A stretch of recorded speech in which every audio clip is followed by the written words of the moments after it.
What's up, guys? Welcome back to another episode of C-Rod's Tell Me a Story podcast. I'm your host, C-Rod. Let me tell you a story. But today, I'm going to do this a little bit different. I'm going to tell you a story about how I met a DJ and bring him on my podcast. So as everybody knows, running a podcast, sometimes it's hard to get guests to come on your show, especially when you have a sit-down podcast like ours. Well, sometimes people can't travel and other things. Well, as I'm looking through Instagram one day, I come across a profile of a DJ. As I scroll through his profile, I see he's a pretty talented DJ. So he's located right by me, and I reach out to him. We talk about it, and he talks about coming into the podcast and telling us about his life behind music. And, you know, we're talking about music and about DJing. I meet him. He comes over here, he sits down, and then he tells me an inspiring story that was, though connected to music, so much more than music. His story was so much more than music. He sits down with me, and he tells me about being found, abandoned on a church doorstep, about being adopted, about going into combat and being blown up, about training in jiu-jitsu, learning how to find himself. And I was so inspired with today's story that I just thought I would share with you how somebody could come in, sit down, downplay their existence and what they've done, and have one of the most inspiring stories there is to tell.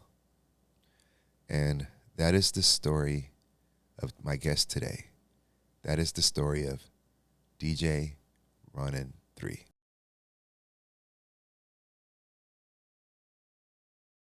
All right, back at you with another episode of C-Rod's Tell Me a Story podcast. I'm your host, C-Rod, and I'm with you with my guest today, Ronin 3. How you doing? I'm doing awesome. Thank you for having me. Appreciate it. We're doing a retake from the first take. Y'all missed it. It was great, you know? It's probably the best one. It was perfect. It was perfect, but you will not get that take. But anyhow, just to give you a little break about today's episode, and about what we're doing today. Today's episode is about my man here and about his life and about what has taken him to music and what has bring him to music. I know there's going to be a lot of younger people out there watching this. I know we have a lot of younger viewers. And I know you're probably interested in his path and the path that he's going to take. The one thing that I was saying in the take before this is that music is more than just the person singing the lullaby or the guy strumming the guitar or beating the drum. There is also the person who is delivering the music, the person who is spreading the music, the person who is intertwining the music, and the person who is bringing the music to us to enjoy. That middleman gets looked over sometimes, and today we're gonna shine the spotlight on one of those people and their story. So I think I got it again. I think you nailed it. I think that was really good. So that might not have been the best take that we missed. I think that was probably better. Yeah, got it. Yeah. So with that being said, we'll just get right into it. And where you from, my brother? All right. So I guess going to be weird, but long story boring. It started, I was born in South Korea, and then I was adopted to parents that were here in the States, and they were from, their family was from like the Boston, Mass area, and then they had moved to like New Hampshire, so that's where I was pretty much raised. And then pretty much right after high school, I ended up joining, while I was in high school, I joined the military. So right when I graduated, I shipped out and, I did basic and advanced training here in the States and everything like that. And then I spent pretty much the majority of my active career overseas after that. And then I had gotten injured, so I had spent a little time here in Colorado for a while. And then I went back to the East Coast. So I'm kind of from all over, a little bit of everywhere, to be quite honest with you. So we were talking off camera, and you are South Korean descent. Is that what you said? Yeah. And so tell me a little bit more about that. I found that interesting, but I didn't want to go into it because I was like, oh, I got to save it for the podcast. So now I was anxious to ask you. So, so it's kind of funny too because of we're originally going to talk about music. I think it all adds up to music in the end because that's what I'm doing now. But yeah, so I was just adopted out of South Korea. I'm 30. I'm 39. I'm 39 years old, so I'm a little bit on the older side, like kind of mid-level, I guess. That's not old. So for what I've been doing, it's weird. I'm right in the middle. You have all the guys who've been before me with DJing and been doing it for years, and then you got all the younger kids doing it. So I'm right in between, and you got all these young heads doing it, and I don't really relate with them, and the older guys, I get along with kind of better. So, but yeah, so I was adopted from South Korea, and that was kind of a little bit like right after, the whole thing with like the Korean War and splitting of the borders and everything. I was kind of just, I guess, found at a church type deal, and that church was able to put me into an adoption program, and I was fortunate enough to get another family, so a foster family, to look after me in South Korea as a baby until I was able to find adopt a family over here. It was probably with under a year that parents from here they put it, that's what they wanted, and I the way my father had always put it was that he was trying to help help someone who was a little less fortunate in the world. And then, I grew up in kind of like a middle of nowhere, kind of like a farm area. And it was, at the time, honestly, I really hated it just because in my eyes, there's nothing to do. But as an adult, it was probably the best place I could have grown up. I mean, whenever I got upset or angry, I had endless amounts of woods that I would just end up running through, lots of nature, which really calmed me down. Super helpful. And you know what? I don't really think I'd be able to, especially now, have that in my life. I wouldn't be able to uproot my life and go to the country and just live that lifestyle for that amount of years. Probably later on in life, but not right now. What city in New Hampshire? So it's a little town called New Boston, New Hampshire. Middle of nowhere. Shout out to New Boston.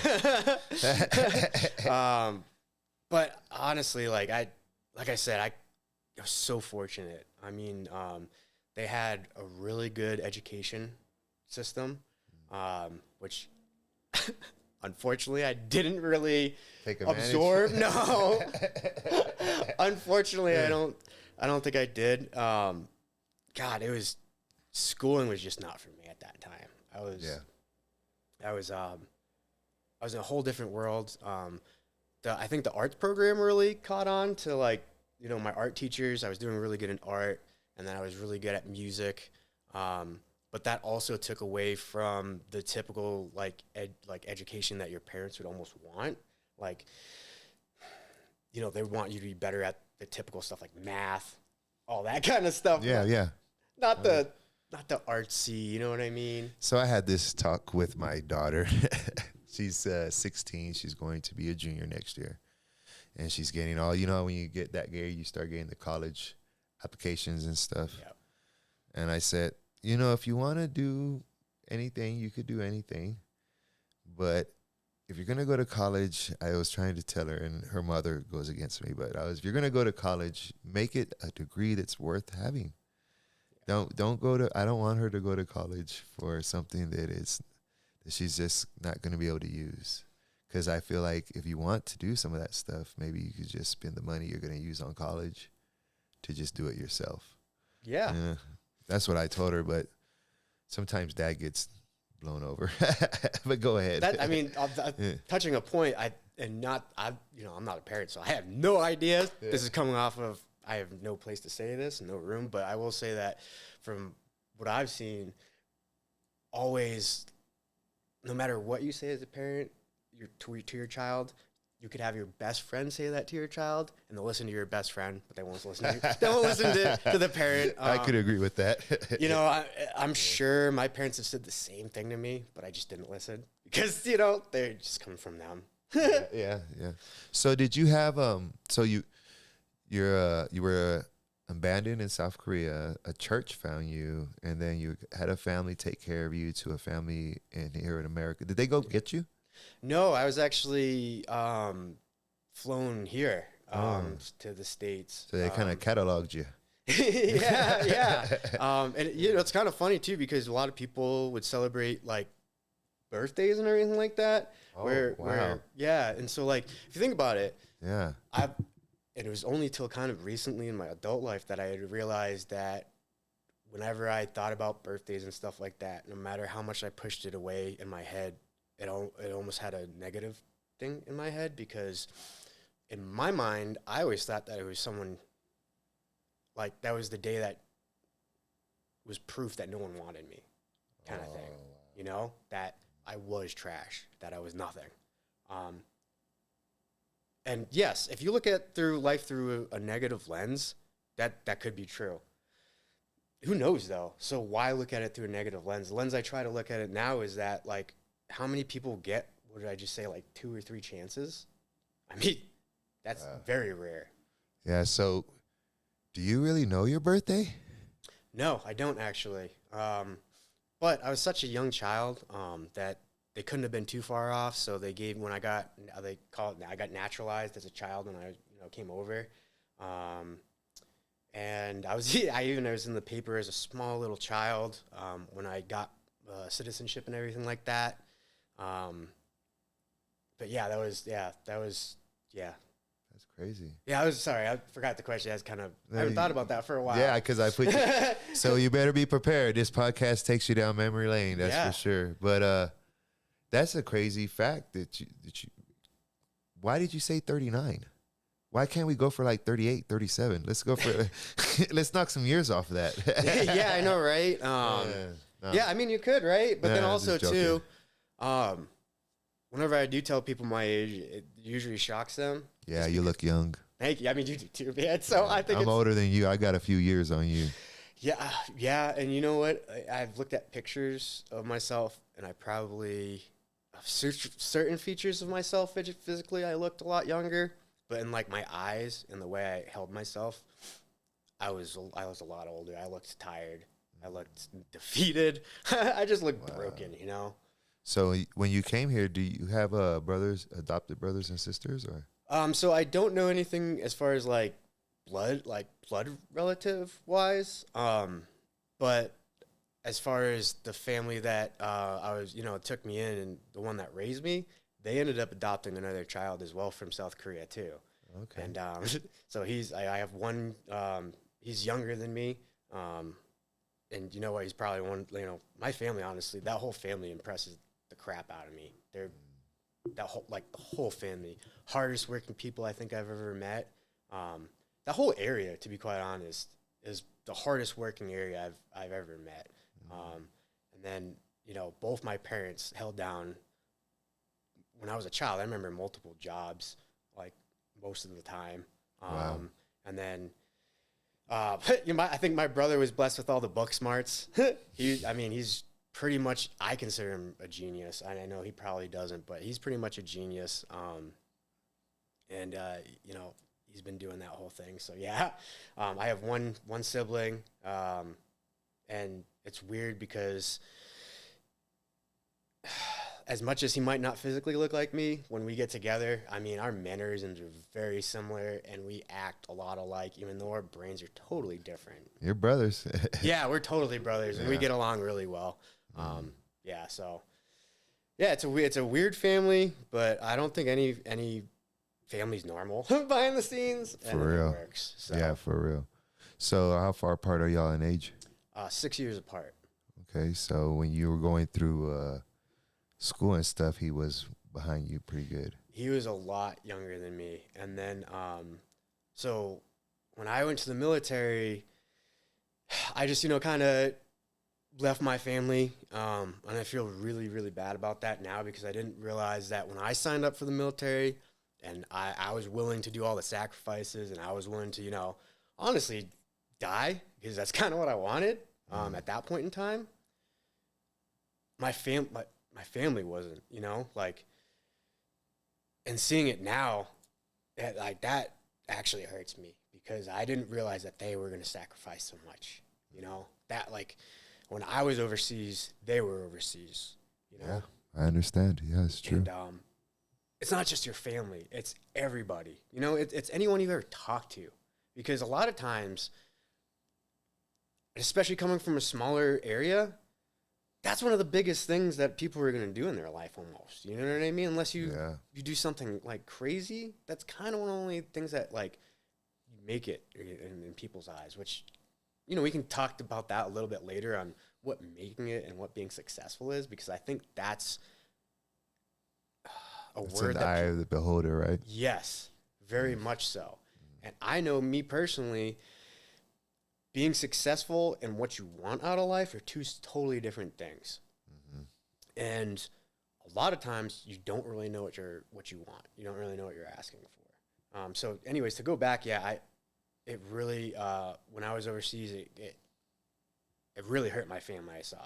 And so when I left, my brother was just about going into he's just about going into high school. So I felt that I didn't really get to know him as a person. It was only kind of like I was the older brother and just kind of picked on him. So I wanted, right? That's what the older brothers do. Yeah, so I guess I was being a good older. That's code. It's man code. I was toughing him up. Yeah, absolutely. God, yeah, and I think about stuff now. I'm like, man, that was bad. But, oh, God. So, anyways, I went kind of back to the family to try to mend those bridges and try to be in their eyes when I thought adult was. And it was probably the right thing to do at the time, but it didn't really work out. I was going through a lot of things. I tried to be there for my for my brother and family, and the more that I saw myself, even in the little things, failing in my eyes and not doing what I was kind of there for, it would kind of break me a little bit more. And instead of dealing with it at the time, because I wasn't able to process anything before that either. Like I didn't process my childhood. I didn't process any of the growing up. I didn't process any of the military. And then coming home and then just falling further and further from what I was trying to do, just kind of destroyed me a little bit more even, and then it got to the point where I couldn't even really look myself in the mirror, and everything was just going downhill for me, just everything. Life wasn't what I thought it was going to be. I was in a what everyone thought was a regular, okay career or whatever. I was making money and I was doing, that thing, and I had a girlfriend and I had a car, but I felt so empty and I felt so broken and just crappy. And I was like, if this is what I have to do for the rest of my life, I don't want to. I don't want to do any of this. So it just pushed me further away from my family, which ended up hurting me even more. You know what I mean? Yeah. And then so, it was just a rough path. So I was always trying to make up to my family. That's what I'm doing even now for music. And this is why I'm honestly on the podcast now, was because regardless of where my music career goes, I mean, if you want to call it a music career, or regardless of what I do in life, at least I have this documented. So now they're able to see what I'm doing, and you know. That's true. It'll always be out there. Yep. So just to go back a little bit to how you got there, growing up in New Boston, what was that like? I mean, I know it's country, but there's probably not a lot of Korean people in New Boston, I presume, right? No. So that whole part of my life was really kind of unique. It was different than most. I was when I was growing up, I was the only not white person in the whole town. Wow. Yeah, so not just like my school, like the whole entire town. No black people. No, no, Wow. no. I was the only non-white. It was rough. It was rough. I mean, I got. I had to learn out. I had to learn how to stand up for myself behind the scenes, because a lot of times I realized that people, like kids, were a lot better with social situations, and they were a lot better at realizing what they need to do or say. So like they would be able to get away with things where I kind of wasn't. You know what I mean? Like I wasn't trying to get away with anything. So um, a lot of times when I was supposed to be paying attention in school, I was kind of just worried about when to go to the bathroom type thing, where I wasn't going to be confronted or where I wouldn't have to kind of do anything. Were you bullied? You know, I think that whole thing is relative. I, there were certain times, yeah, I was definitely like picked on, and outed for, my, just the color of my skin or this or that. And then even in like the school, I remember one time in particular when this is actually kind of when I kind of gave up on school too, was that we were doing a project on genes, right? So what's in your genes, what carries on, what what your biological parents pass down, physical features, stuff like that. Well, I couldn't really do it, because I don't have anything from my parents, and then everything that I was gonna say, that was everything that everyone almost picked on me for, and be like, oh, like I remember there's times when kids would be like, they would wonder if my skin was dirty because they'd never seen anyone who was tan, so they'd try to rubbing the skin. Wow. Because they thought my skin was just dirty, and in the summertime I'd get really really dark, so like it got worse.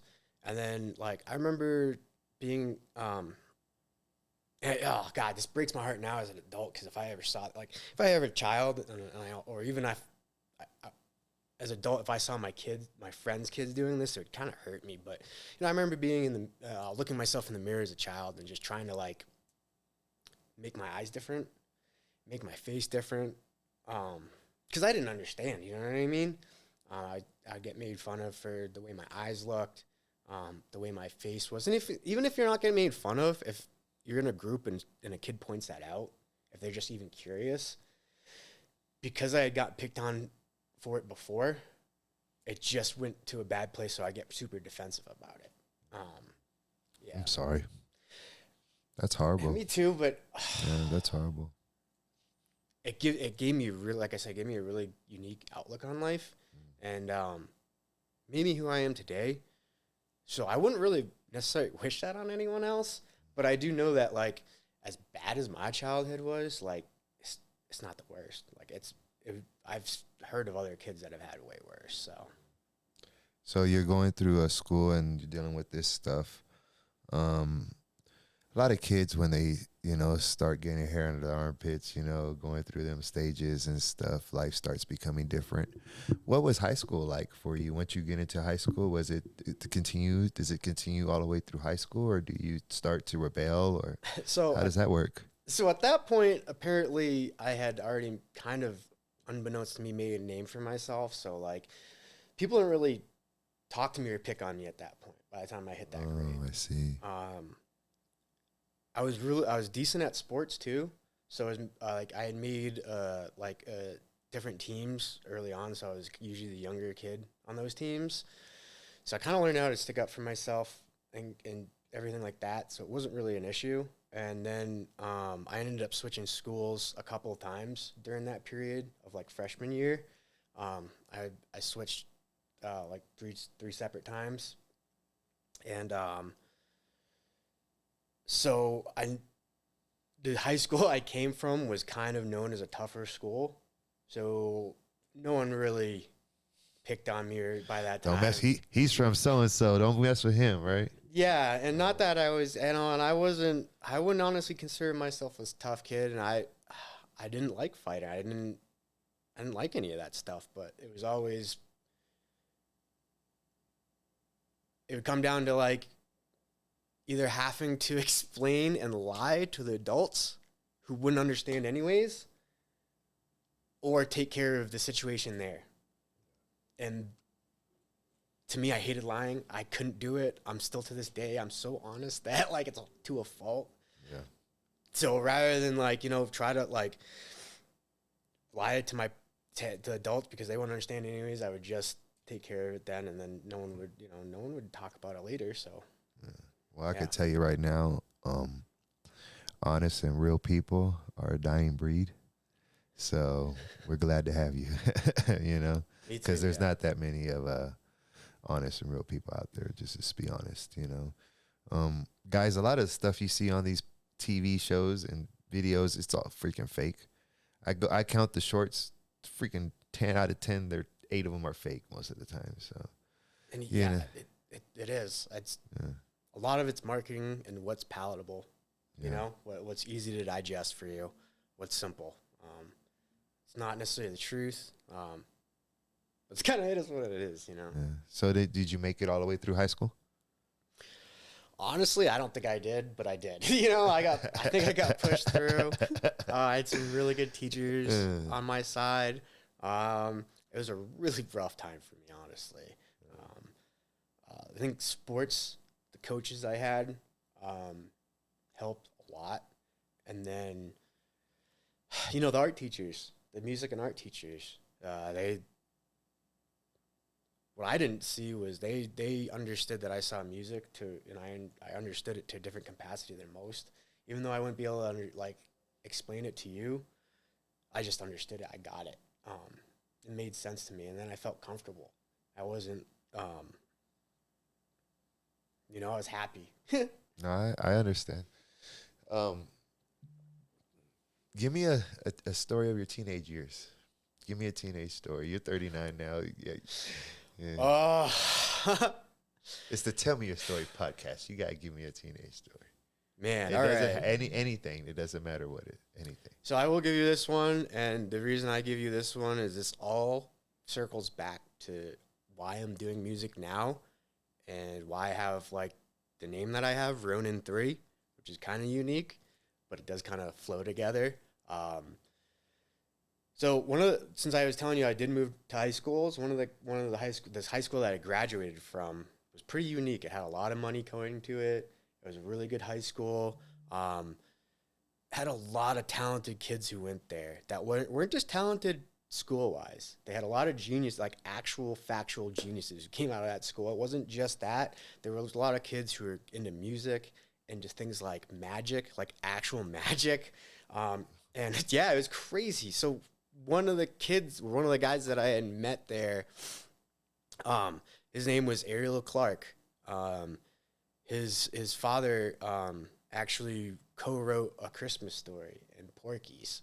Oh, yeah. okay. And so this kid was just one of the purest human beings I had ever met, even to this day. And he saw through everything and just saw me for who I was. And so we ended up becoming really close friends really quickly. And when I was probably supposed to be doing real classes, him and I would skip these class crap. Probably gonna get in trouble for this now, but we would skip classes. I'm sorry, I'm so sorry, but we would skip classes, and we would spend time in this mini gym area trying to do things that you weren't physically possible. So we'd see things on movies where you would run up a wall and do a backflip. So that's what we're trying to do. And crazy enough, we're able to do it. Wow. Yeah, so there's actually on YouTube, there's out there for a little bit, me in high school doing these backflips off walls and doing these insane things as children. And him and I got really close really quickly, and he taught me a lot about just what it is to be a good human being. And so we would skip classes doing that. And the funniest thing would be that it got to the point where the teachers would tell us that we would have to block the windows off because we became a fire hazard. That the worst part was that they weren't pissed about me cutting class. They were more upset about the fact that no one could move through the halls because other kids were now skipping class and watching us. Oh my Lord. Yeah, so I apologize to all my teachers for any of that. Yeah, that's probably my fault, but yeah, little groups of kids watching y'all. yeah, and yeah. So now I'm doing it not so, I guess, in your face, but I'm still entertaining people now, kind of. Yeah, that's crazy. So did you, when you say you were in the military, so you come out of high school, what did you do? Did you go to military right away, or I what went was? right away. So I was trying to not even graduate. I was trying to just leave. But my recruiter forced me to do graduation, to actually graduate, walk on stage and everything like that, say goodbye to my family, and then do basic. So I think I had like, it was probably under a month. It was a couple of weeks right after graduation. And then I shipped out, right after that. Tell me your, what was it, Army? Yeah, I was in the Army. Tell me your recruiter story. Everybody has one. How did he get you? Or did you look for him? I think I was dumb enough just to search him out. I was young and dumb enough, and honestly full of piss and vinegar, man. Honestly. And coming out of what I kind of just had told you, I had felt like I still had to prove stuff. Like I wanted, I was in the search of power and to be tough. And I didn't want anyone to pick on me. I wanted to be that person where if someone was getting picked on, I could actually do something about. Yeah. Which again, isn't really what, I don't think anyone really understands what they want. So that's what I thought I wanted, right? So I wanted quote unquote power. I wanted to be tough. I wanted to be that, super soldier, Yeah. And you were you in the military then in the old rules. Yes. Yeah. It was just breaking the old rules because I know my whole class was one of the last that got that. My drill sergeant they weren't asked back after my class. What was boot camp like? Insane. It was incredible. Unlike anything else. If that's what you wanted to do, it was great. So I excelled. It was tough. It wasn't easy. I mean, it breaks you of a lot of stuff. I mean, a lot of times for like kids that age, right? So you got to understand, regardless of what your home situation is or what your relationship is with your parents, when you're taken away and you're not allowed to talk to them and you're not allowed to do anything, like in terms of like you have almost no rights because you've signed your life away to these people. And you can't just talk to your family anymore. You can't just eat when you want to. You can't go to the bathroom when you want to. You can't take a shower. You can't drink water. That makes it really tough. And no matter what your life story is, it's super hard to break that. And so you see a lot of these grown men just break down. And that's a basic. That's not even through the tough stuff. You know what I mean? Easy stuff. Yeah. Which, looking back, it's not easy. That is the tough stuff. Yeah, I bet. So you see just a lot of people break down. And so even though it was super kind of easy for me, it wasn't. I can tell you now, it was one of the harder things. And then I was, the drill sergeants, they saw I was a good soldier. So I was picked for a lot of things. So I, instead of sleeping, I was actually, I actually don't know how much I can say about this, but, anyways, yeah. I was painting walls and stuff like that too, like actual murals. When a lot of other guys would be getting rest and stuff like that. And then, like you were saying, it was when the old school rules still applied. Yeah. They were way different. Way different. It also, I know to this day, prepared me for what I saw later down the road. So it saved my life too. So how was it different? They were allowed to do a lot more. And then they were a lot stricter with things. think that's probably all I can go on about that, to be honest. I mean, like, and even before me, I'm sure it was tougher, but yeah, it was just way more strict, a lot more rules, and then they just more physically demanding. Uh, so for us, I remember getting like, and this is probably very common for people who are going through when I went through. So it's not like I'm saying this to be like, oh, we're tough or whatever. I do know that like people I was with, we had a tougher basic than most. Yeah. But you would get middle of the night, you'd be getting smoked, which was you'd be getting up having to do a bunch of PT. So you'd be doing push-ups, sit-ups. Oh wow! In the middle of the night. Yeah. Oh, wow. I was kind of used to it because I was a wrestler in high school. Oh, I see. And I was kind of a little bit crazy, I think. So I'd be setting my alarm at like 12 o'clock at night just to get up to do push-ups and sit-ups. And then early in the morning, I'd do the same thing. Yeah. So usually before school even started, I'd do like runs and stuff like that. And the school I graduated from it's like a 45-minute drive too. So, I mean, like it was stupid hours in the morning as a kid. So I was kind of already used to that kind of thing, but it's still tough. I mean, yeah, not, it was rough. And then also too, just so, for example, they like what I went into was you were gonna go into combat. You were gonna go into combat, and so they didn't want anyone who wasn't prepared for that. So they asked like right in the beginning, look, if this is not what you want to be doing, if you sign up for the wrong thing, this is your out. Was it infantry? No, I was actually a forward observer. So you end up working with all the forward units. You're the eyes and ears for kind of all the support assets, meaning like all the indirect stuff. So that means like the rotary wing, the fixed helicopters, airplanes, artillery, naval gunfire, all that good stuff. Everything. Yeah. You're the in-between guy. And you're also... I see. You're also making adjustments or doing anything else like that. Where were you stationed in boot camp? So I did my basic at Fort Sill. And then I was going in... When I went in, they were trying to do these... Because they were trying to push people into combat right away because they didn't have enough people because, it's combat. They're trying to do these like speed classes where they just mash it all together. No shit. Yeah, where instead of doing like, what is it, like however many weeks of basic. Proper training, you mean? Yeah, yeah, and then you'd get a break, and then you'd have your advanced training. They were like, all right, we're just going to make you high speed and smash everything together. So instead of these two separate things, we're just going to do one combined. And so it was just a long basic, it seemed like for me. And so when you left boot camp, where were you stationed? Where did they send you Korea. first? I was trying to go to Korea because I was adopted and everything. And I figured, man, I knew I was a horrible student.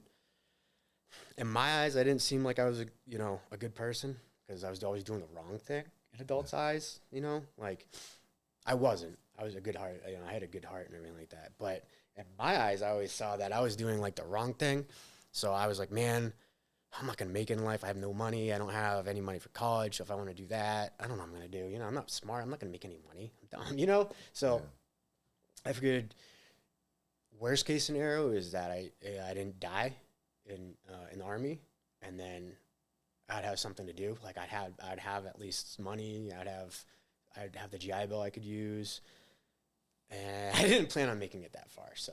So you leave to Korea. Yep. And tell me about your trips overseas. And that was wild, especially as I was 18. So you know what I mean? You're not even old enough to drink. Yeah. Just old enough to vote, which didn't know I was doing voting. You know what I mean? Like, but you're ready to go to combat. Oh yeah. Yeah, I was smart enough to do that, I guess. But yeah, I was ready to go.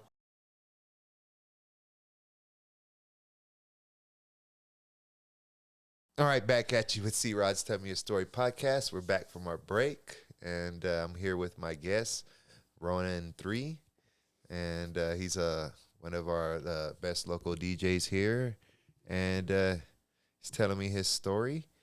And where we left off, he was telling us about going to Korea at the age of 18, and what that experience was like. So you want to take it from there? It's cool. Yeah, sure. So I think probably where I left off was saying that it was a really crazy experience just because you're so young. So I found myself traveling to a different country, and in the way it's done, you're treated like, like an adult at that point. So you have these orders basically where they tell you need to be here by a certain date. You need to report to this person. Excuse me. These are, basically all itinerary that you would get from like a normal flight. It's just a little more detailed and it's all military oriented, and you're going to this completely new country. And I had always dreamed, especially as a child, to go back to visit my, where I was born. So it was a huge shock to me because the culture is so much different. I mean, everything from mannerisms to the way, like the hotel, like the first hotel I stayed in Korea was so much different. The floors are heated, like in the bathroom. And like if you get the fancier hotels, like all the floors are heated. Nice. Right. If you think about it, it makes sense because it actually cuts down on heating costs. You know what I mean? If you have a whole building like that. And then, of course, it's the food shock too because it's a totally different palette of food. And to me, it was awesome. I was kind of living the dream at that point, to be honest. The training was hard.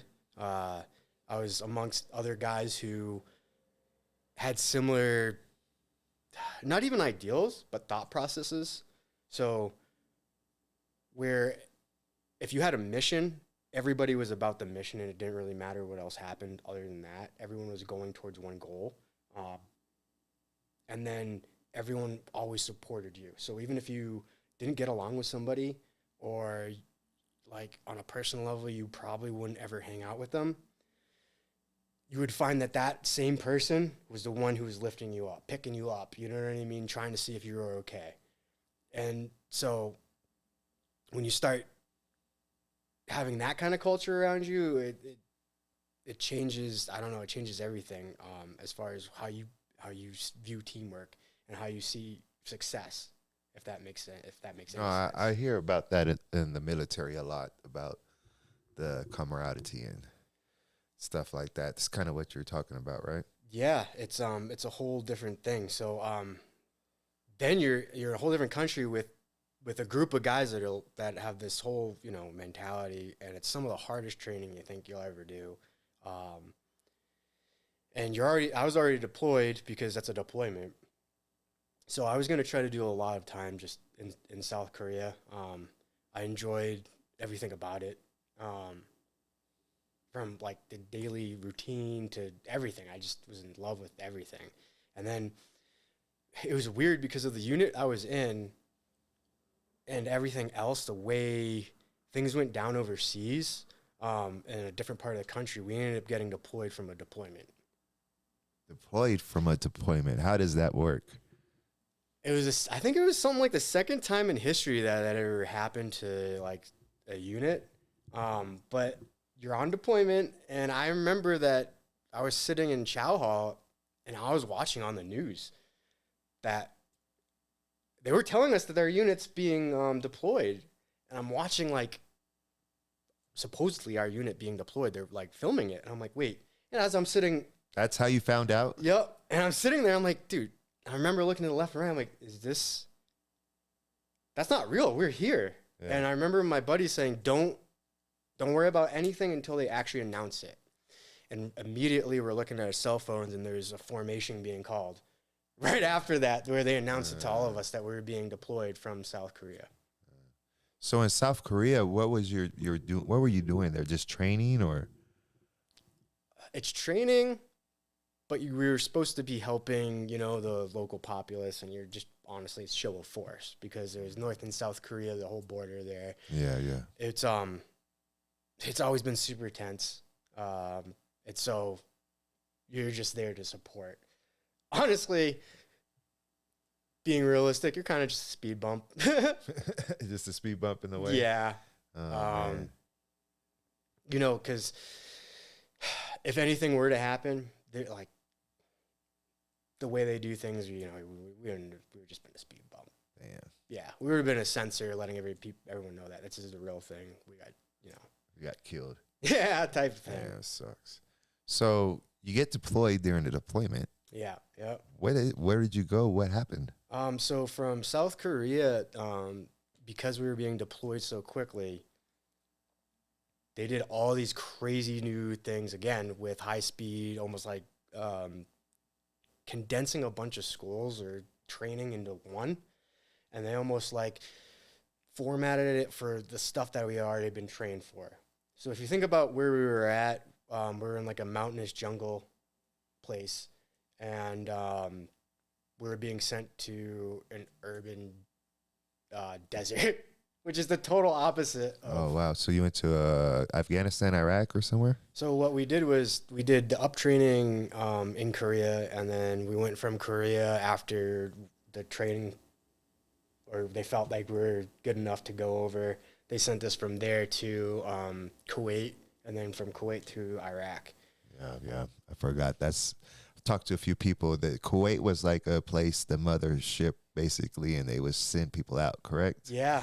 So, and you know, this is probably all this stuff I'm telling you is all stuff the public knows. You know, That's public knowledge. Yeah. So you know, but usually you climatize for as long as you need. It's usually about, you know, like 2 weeks, and then you get different gear and all that good stuff. But I'll tell you one thing: when I first touched boots, because I think I was just turning 19 or 20 when I was touching boots in Kuwait. That was my birthday. Wow. I remember it was so hot, like unbearably hot. Like it felt like a hot air dryer just in your face. And I just remember thinking to myself, I'm gonna die. Like I'm not gonna make it. Like I can't move. It's hot. Like this is a different type of heat. It's not humid. It's like hot. And then all the gear that you have, you just feel like you can't breathe. And like How much gear are you carrying? a shit ton. Like so you have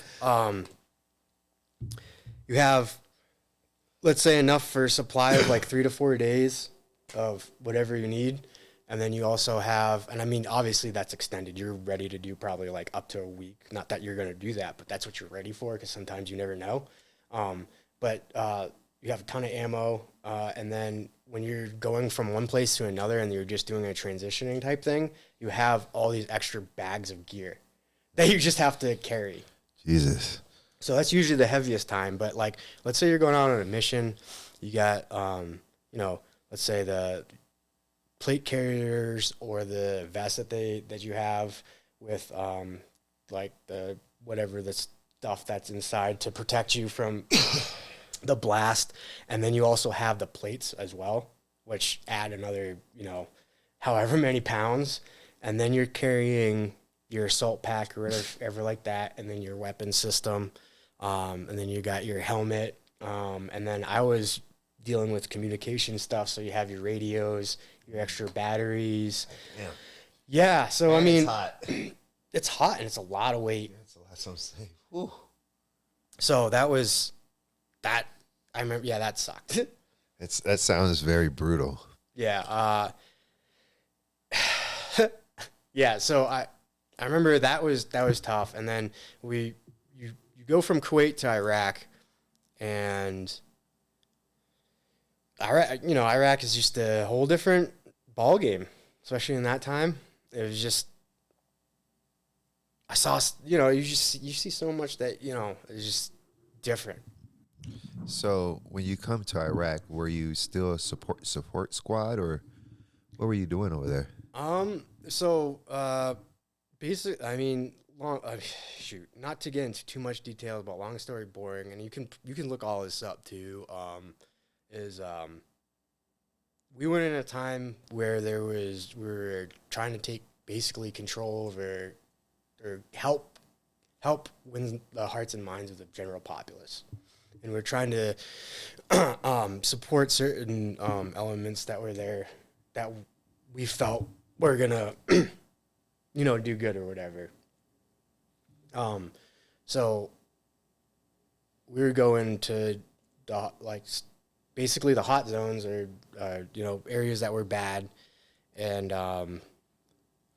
try to help those areas out. And it was basically us going around to different cities, kind of doing that. Kind of like politicking with the people.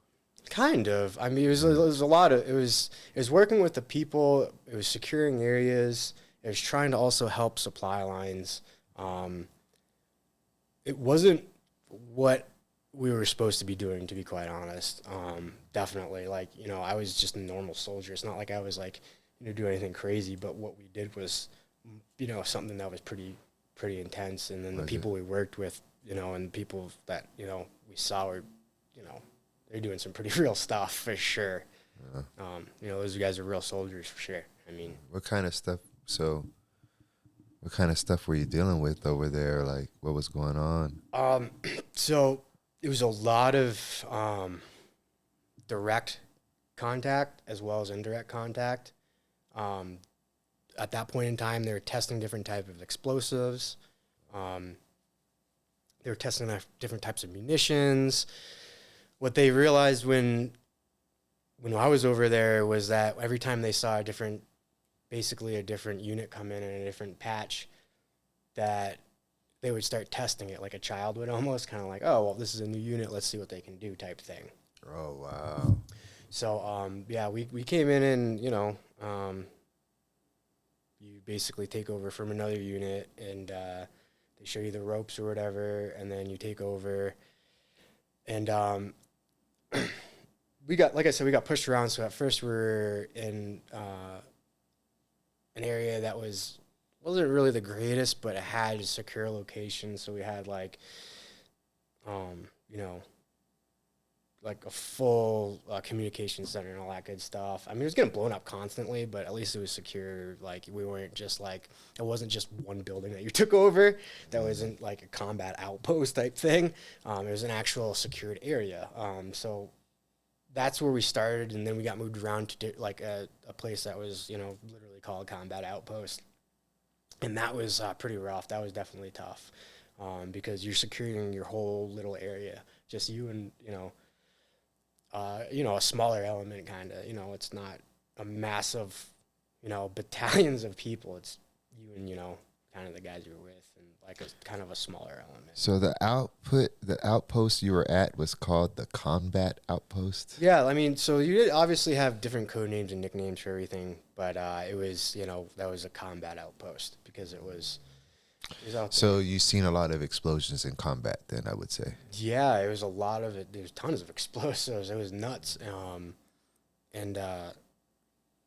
So just to give you, an idea, we would do these things just called suicide runs.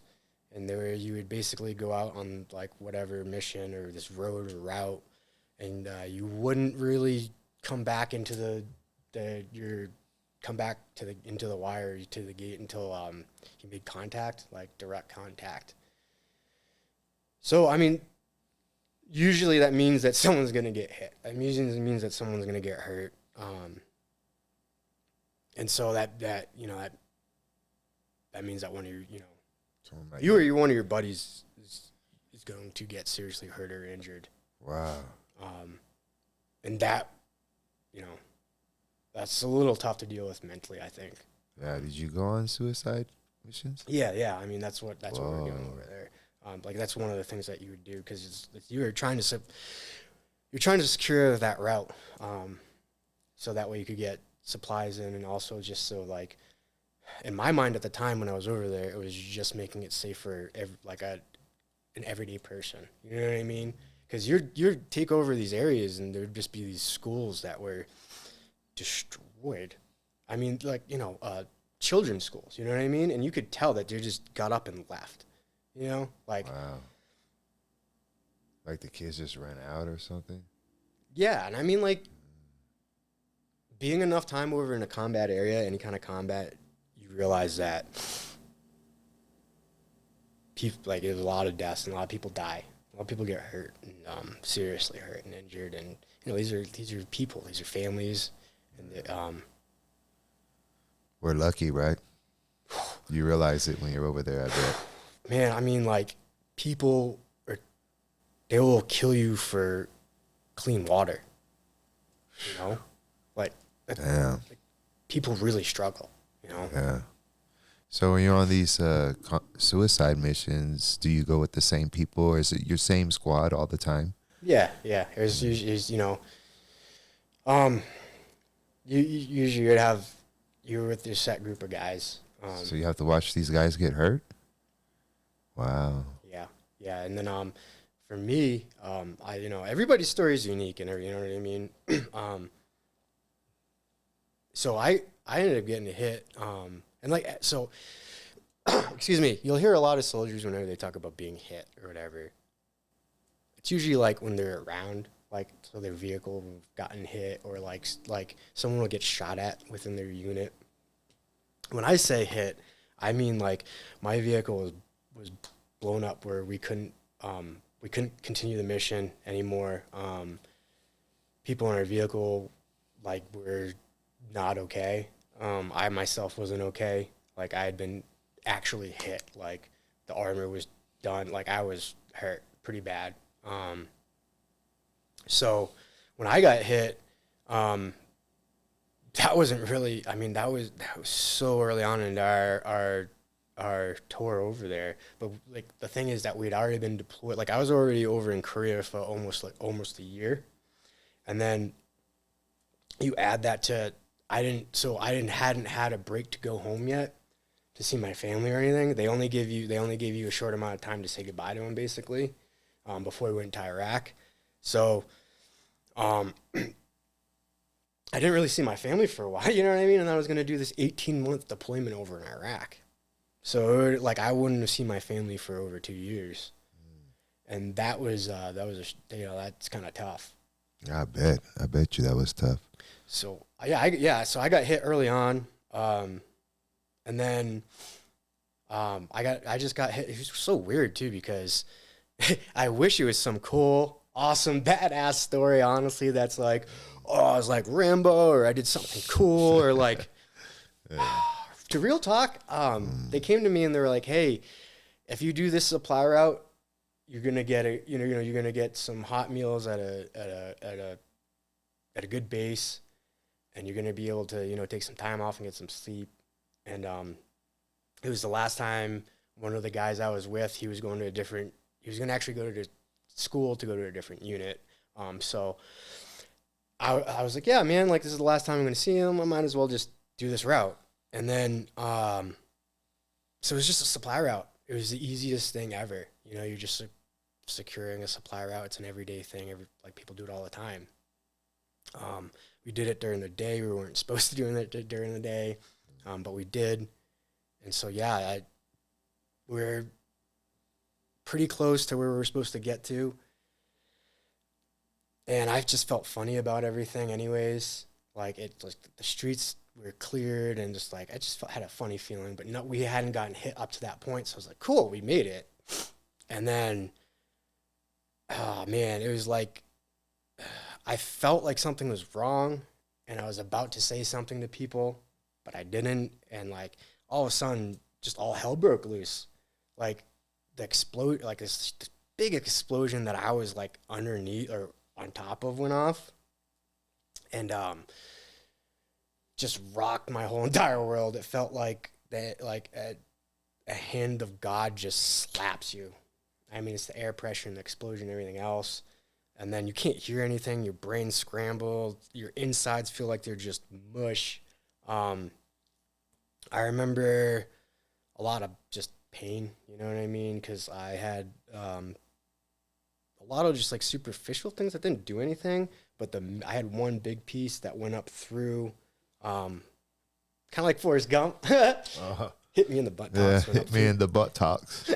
Went up through there and kind of lodged itself inside of me, and then I jumped, because of what we were doing. We were the security of that whole supply convoy. So jumped up on the gun or whatever, and we let had the convoy push on, and then we secured the vehicle that we were in, and then we had people come out and rescue us from the base that we were going to. Wow. So yeah, So you're on a supply route, just so people get a clear picture. You're on a supply route. You're in a Humvee. yeah, yeah, You're in a Humvee, and you're going through here. And did you run over a bomb?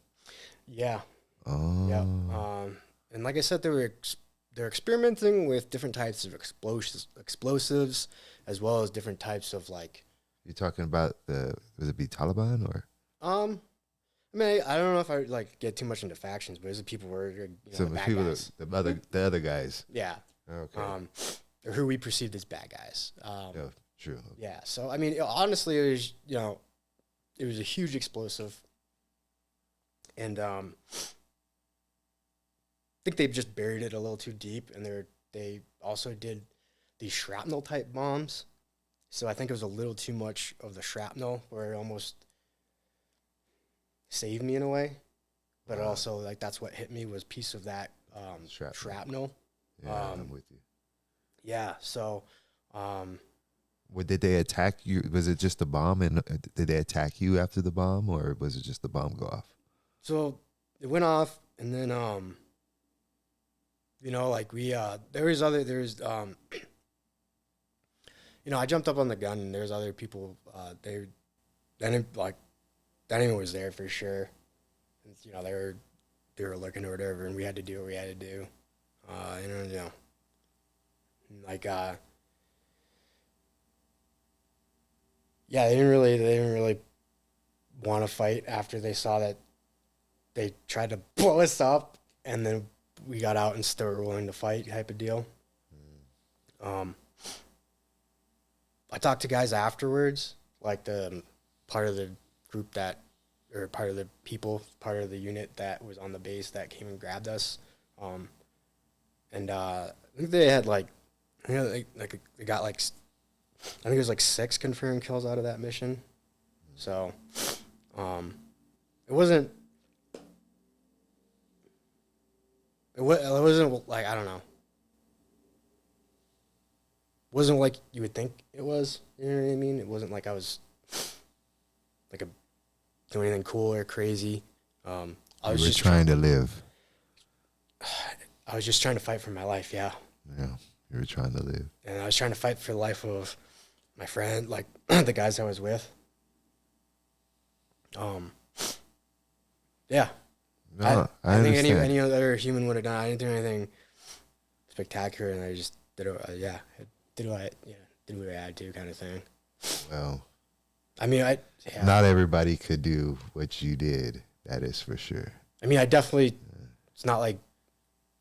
I will say this: it's not like I was sitting there seeing the movies. I wasn't sitting there sniping people perfectly or anything like that. You know what I mean? It's not like I was you know what I mean? What people were probably imagining in their head when I talk about this like that. It's not glamorous at all. No, and it's not like I was.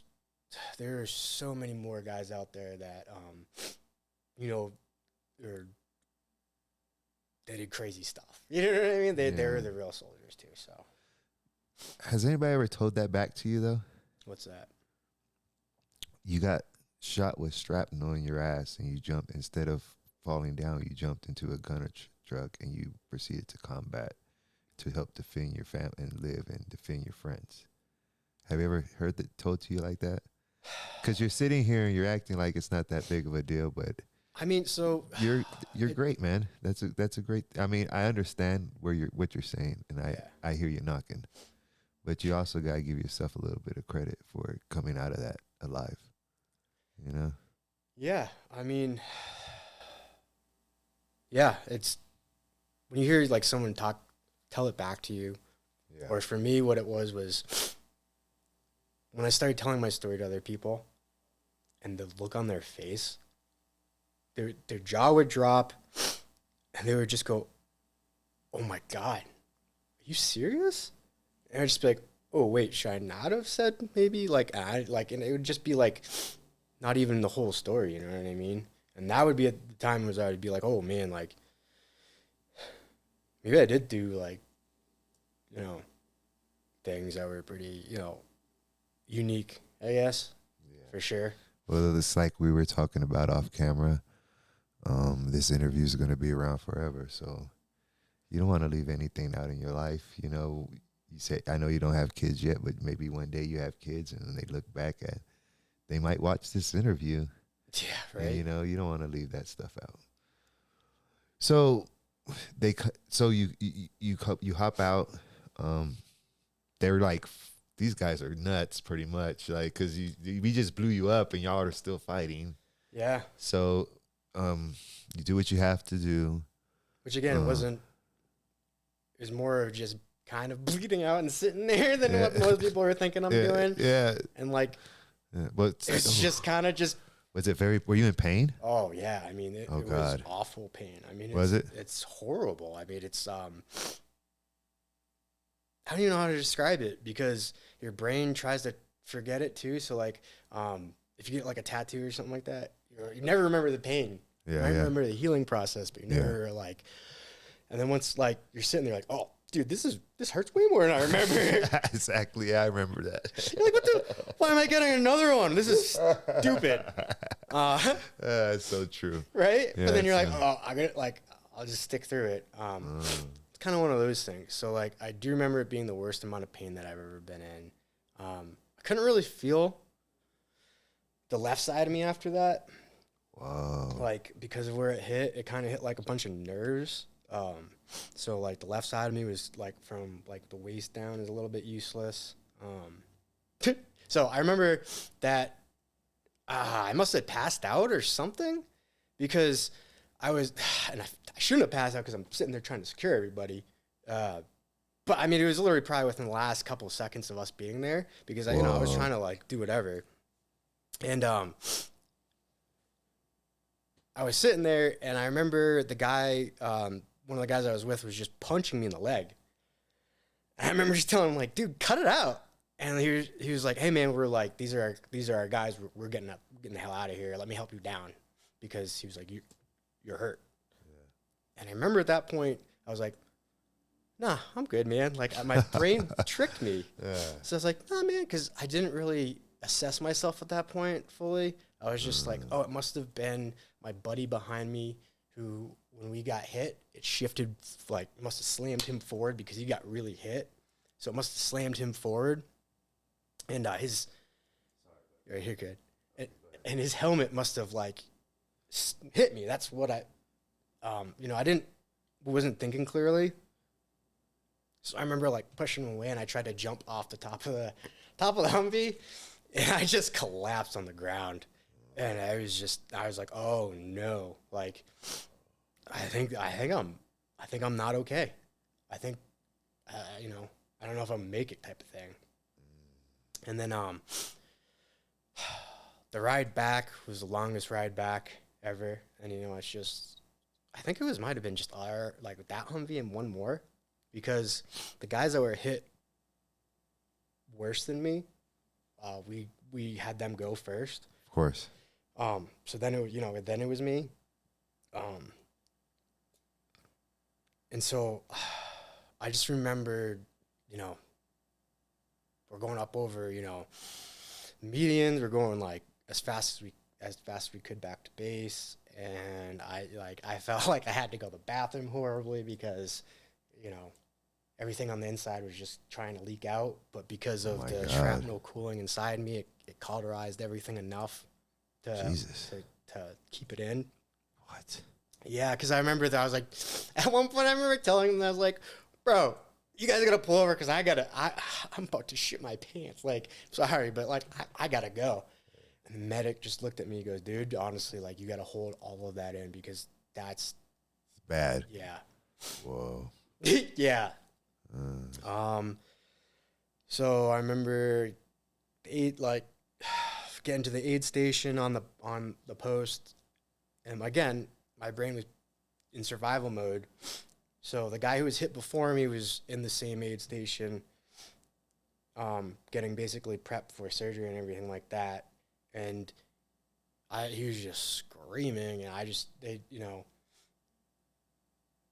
was just in survival mode, so I wasn't making sense to even myself. I was just trying to protect him at that point because that's all I could think, even though it was our guys around us and the medics are helping him. I super combative, out of nowhere, you know? Yeah. And so, at that point they took away my weapons, anything I had on me. Yeah. And the medics are now trying to calm me down so they can fully assess me. I'm trying to get to my buddy, or not, the guy who got hit with me, because he's screaming. Just like, and the other thing too is where he's hit. I don't know if you've ever heard anyone who had like a lung injury or anything like that. We patched it all the best we could while we were there, but they're doing everything else. And now when I saw him being transported, he wasn't conscious, and so now he's conscious, and I can hear him, and he's screaming and everything like that. And from me to you, and sounds like a hectic scene. Yeah. So you're fighting paramedics. They take away your weapons. Yeah. They're trying to calm you down, and then you're trying to get to your comrade who has been hit in the chest, and you can hear him screaming. And when he's screaming, you're freaking out because you're worried about him and all this commotion. Correct? Yeah. And wow. Even saying it now, it sounds way more like heroic and like cool, almost like. No, it sounds like a traumatic situation. Right. So my thing is, my brain was just in survival mode. So like, I wasn't really thinking, like, you know what I'm saying? Like, wasn't like, it almost sounds glorified when I'm saying it like that. So like, yeah, it was just I think anyone in that situation be doing the same type of thing. You know what I mean? So it wasn't like when, you're saying it like I was going to try to save my comrade and all this like that. Like, yeah, I mean, I guess it kind of was that, but it almost wasn't. It was just the only thing I knew how to do at that point, because I didn't know, like, my brain was turned off, you know? I got you. It's programmed. Yeah, it was just the training that, I got you. we were brainwashed, you know what I mean? So just, that's what it came down to. And then, I still didn't understand at that point how bad I was hurt, because I was trying to bribe the medics into letting me go eat some food, let my family know that I'm good, and sleep. I told them I wanted some good sleep. Had some letters I wanted to send out, and they were like, "Man, I don't think, like, you don't understand. Like, you have to go to surgery right now." Oh wow. Yeah, and I was like, "I'm good. Like, I'll I'll come back later, man. Let me get some rest and a shower. Like, I stink. I gotta take a shit," type thing. Like, yeah, but that was not good though, right? Yeah, and so no, I went straight into surgery after that, and then they went from there to I wasn't really doing too well after my surgery, so they didn't think I was gonna. At that point they had let my parents know what had happened, and then God, it freaked out my parents horribly. Oh, I bet. I can imagine. Yeah, and I was like, I guess at first I wasn't doing too well, and then I somehow stabilized. So I went from there to a couple other places. Like, I think I went to Kuwait or some other place in Iraq first, and then they flew me back stateside, or to Germany, and then stateside. Wow. And then I was stateside for a little bit, and then until I got out of the military. That's crazy. So I guess I'm just like everybody else. Like you tell everybody else, and they go, "Man, that's crazy. I must be like everybody else, because that's crazy." So when you get back to do you medically discharge, or what happens? Yeah, I medically discharged out of the military. It wasn't the smoothest transition from just doing what I did and not even like being stationed stateside to coming back stateside, and being with like uh, just like people who weren't doing the stuff I did at all. Like they're more like college kids. They had no clue what was really going on. Yeah. Different side of the military, you know. Yeah. Just so wild to me. And then I just didn't do too well, you know. I didn't heal very well, and then just like didn't do too well. I wasn't good. And then honestly, for me, I just started stacking everything at that point emotionally. Like everything from childhood to that. And when you start doing that, everything's getting like compounded. So when you start like adding all those weights on you, it's almost like the littlest things will start setting you off. So when those things start happening, a lot of the everyday easy things to a normal person becomes very difficult. And that's what started happening. And then on top of that, I wasn't really thinking like super clearly, I don't think. Just kind of telling everybody that I was all right. And then I just try to kind of, I guess, self-medicate and try to do okay, and I wasn't all right. Can you tell us a little bit more? Like, what do you mean you weren't doing all right?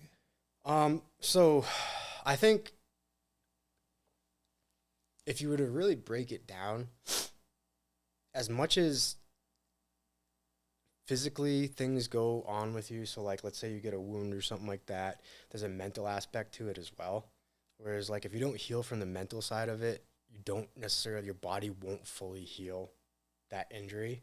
And even though you don't feel it, a lot of the times your brain might not feel the pain, but it always being there lasts on you, and it's like a weight, so you always carry it with you. For me, when I first got back home, I had to live with like a colostomy bag for a while. And if you don't know what that is, it's basically they reroute your part of your lower gut, so you poop into a bag, and it's attached to your outside of your stomach. Super embarrassing. At least for me, it was best because I was so young. And then like because of the nerve damage and everything else, and the concussion from the explosion, I started to have to relearn things like.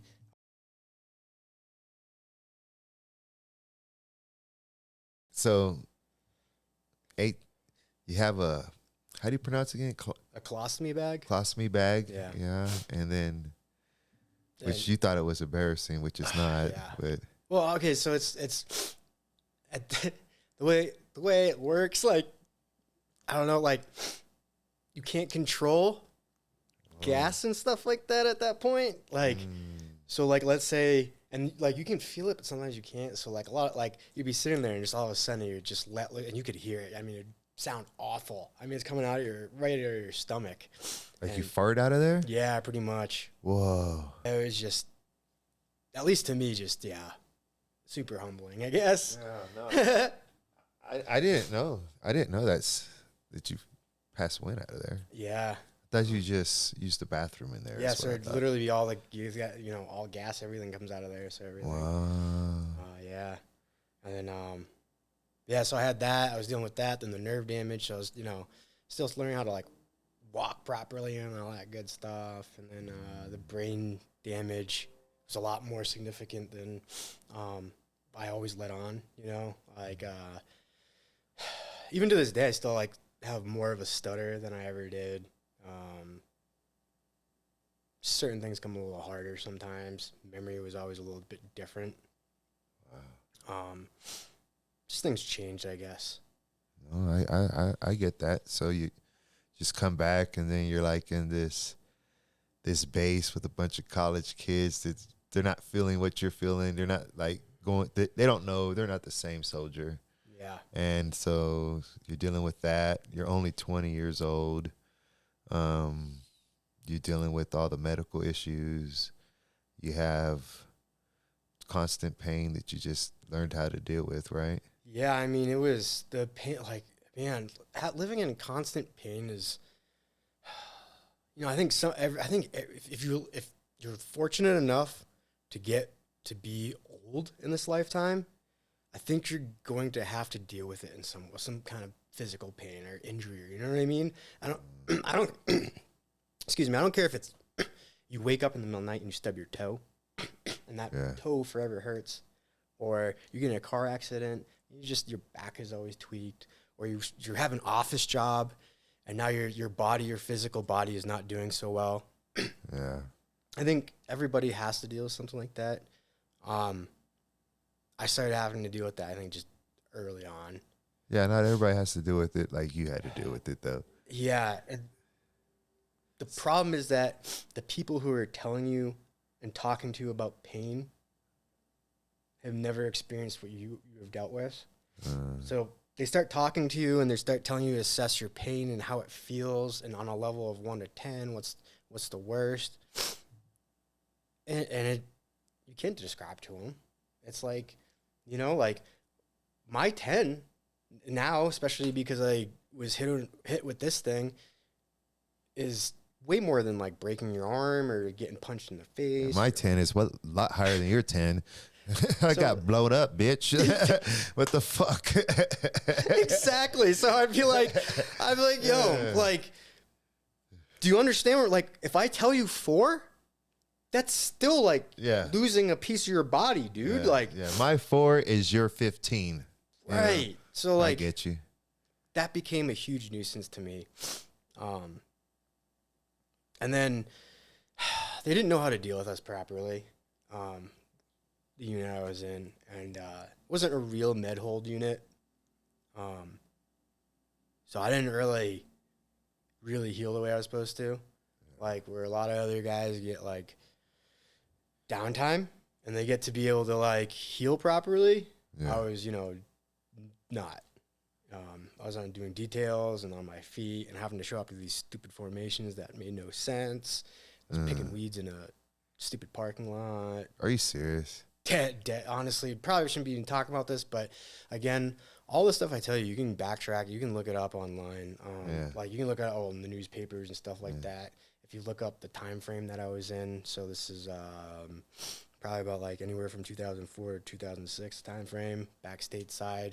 I was with the second ID. 2 ID, we were put back into Fort Carson after. So yeah, it was. We wrecked this. I mean, we were in the newspaper all the time. It was awful. They made it to a point where, you know how like on a work site that we're like this many days without like accidents? Yeah. At the front gate, they put for like units this many days, they had it in this many years at first without incident. Every other unit's like multiple years, double-digit years. They were so bad they broke it down into days. Like, they're like, they're gonna fuck something up. So this many days without incidents, because they weren't ready for us. So were you Fort what is it again? Fort Carson. Where is that at? That's Colorado Springs. Oh, is that the one down here? Yeah. So then when you left there, what happens? So I left there.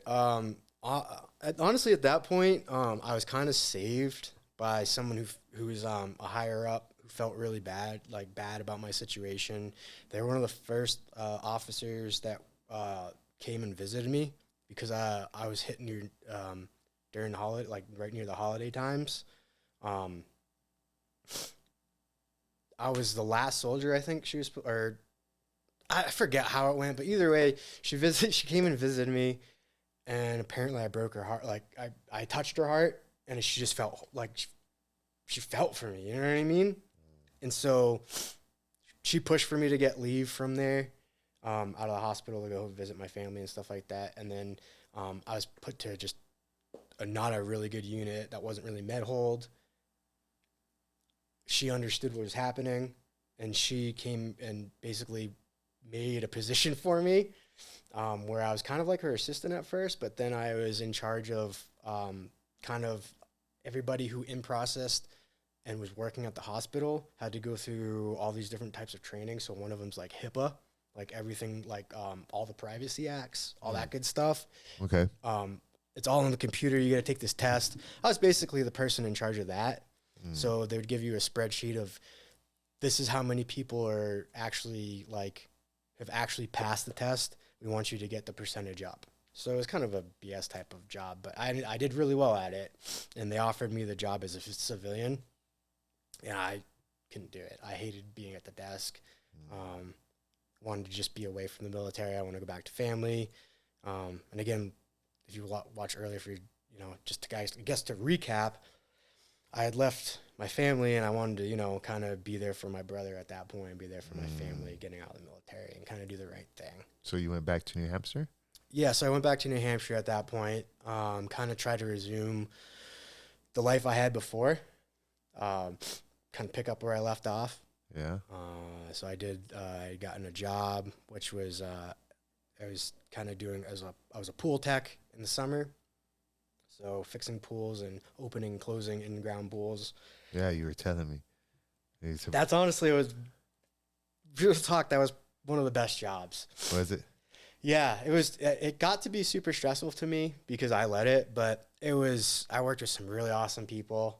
And it's just cool knowledge. I mean, I don't think it's like an everyday type job. Like, you don't meet a lot of people who do that kind of thing. That's true, right? Yeah, and then in the winter, it turned into like a ski shop. So I learned how to tune skis and like mount skis and snowboards, the bindings on them. Is this in New Boston? No, this was actually, so this would be like, see, that shop was in Amherst, New Hampshire. How long did you stay there? I think it was about 2.5 years doing that kind of thing. And my life just fell apart from there. Oh, what happened? So, sorry, everything. So, I was under the impression that I was doing okay still. And I didn't really realize that, like, I didn't come back the same. Like, so the people around me saw me leave, and they saw me come back, and that was the common denominator. They'd always tell me, like, dude, I don't know what it is, but you're not the same. You need to go talk to somebody, And like, to me, I was like, I don't know what they're talking about. Didn't have a clue. So I still tried to just pick up where I left off. My life fell apart. The girlfriend that I had at the time, realized it. So that relationship fell apart. I couldn't do anything to save it. Then because of that, I quit my job because I started just having angry outbursts. I blew up at my manager at that point because I saw everything falling apart. So I just kind of destroyed my life because I could do that. I was in control of it. And then I tried to, live with my parents for a little bit, and that just, so I wasn't okay, and that just didn't work out. So at that point in time, I just kind of started, doing my own thing and couch surfing. Trying to live my own way. I was also trying to get into like the whole VA system. And as much as they were helpful and they were doing their best, I was one of those soldiers that kind of fell through the crack for a little bit. So they were saying that they were going to pay me and I was going to be, fully disabled because I was. And they just never paid me for a long time. Oh, Jesus. So a lot of debt started to pile up, and because it was such a long period of time, it turned me into a liar because, like, you know what I mean? Like, I have to pay. I thought I would have the money to pay all these people back, and I didn't. So that became an old story to people really quickly, and that hurt me. So couch surfing soon wasn't really an option as much as, you know, it really wasn't good, you know, because this wasn't working out. I knew that, like, I had I had a bigger skill set doing something stupid and just going into the woods and trying to survive in the woods than I did, which is dumb. I mean, I didn't like, no, I mean, even, Yeah, I hear you. even a little training I did have in the military I wouldn't have survived. That was kind of the point, I think. And so I ended up just kind of, going further up. I started Rhode Island, and I was at that point in time, I was kind of only on, like, I switched to just motorcycle riding, and I felt more free. I didn't like being in a car either because when I got hit, I was in a vehicle, so I never really felt comfortable in a vehicle. I had been in a few accidents with friends after that, like in the car while they were driving, so I just didn't feel comfortable and never really addressed that either. So just kind of had a death wish, you know? And so I was on two wheels. The whole trying to be like in like a motorcycle club or anything just wasn't the way they romanticize it. That was cool, but then like the actual factual, it's not what it is. So I was like, couldn't do that, didn't want to do that, but I liked riding. And then yeah, so I went from Rhode Island to up further north in New Hampshire, and that's where I was just kind of end, like, just be in the woods or do whatever. And I was renting like a motel room for really, really cheap, from another veteran, who's super supportive and helpful. And I was just in the woods and had the woods to kind of heal me. And honestly, I think I went a little bit insane out there for a little bit, and that's what brought me back. So you a motel in the woods? So it was like way up far north, and they have these little small like motels, and I would get like that, stash all my gear there, and then just go into the woods Like the for as scary long as I could. movies. Yeah, Right. super, yeah. Yeah, I got you. And yeah, so I don't know how you'd say it and like to not sound crazy, but I was out there and I had like a weird dream kind of thing, and I came back and like the only footprints that were on the same path as mine, because mine were only footprints, was like just this wolf footprints. Oh wow. Yeah, so it was this thing, man, where it just told me to just, I had to like kind of believe in this reality, and I had to keep going. Like there was no, like I shouldn't end it like this. That'd be really, really tragic and sad, you know? Yeah. So someone had invited me to a concert, and I was like, you know what? Screw it. I'll go to this concert. Travel back down to like Rhode Island, and I'm at this huge venue, and it's like a casino. And at that casino, before I had gone up north, I tested martial arts again for a little bit to see if like that would help me. Yeah.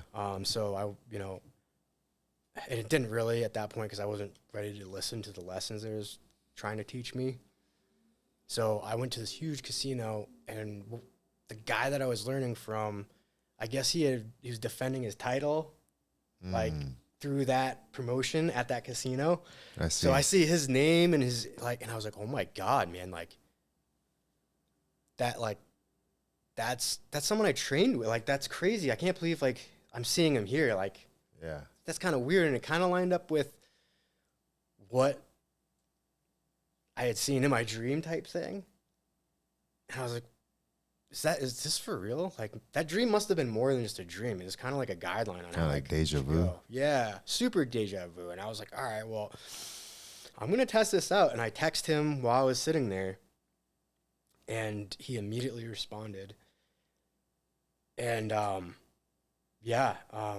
ended up, once my personal life started getting a little bit better at that point, I ended up traveling to where his school was, and I told him that I just wanted to do, you know, the whole MMA thing, trying to be a fighter. And he told me from the get-go, like, if I'm not going to try to persuade you out, like, to do something else because that's what you want to do. But he was like, I can already tell you I know I know you. And this isn't a fault, but you're going to get stuck with the jiu-jitsu game, like Brazilian jiu-jitsu. And I was like, no way, man. Like, I'm a striker. Even though I had a wrestling background, I didn't want to really do jiu-jitsu.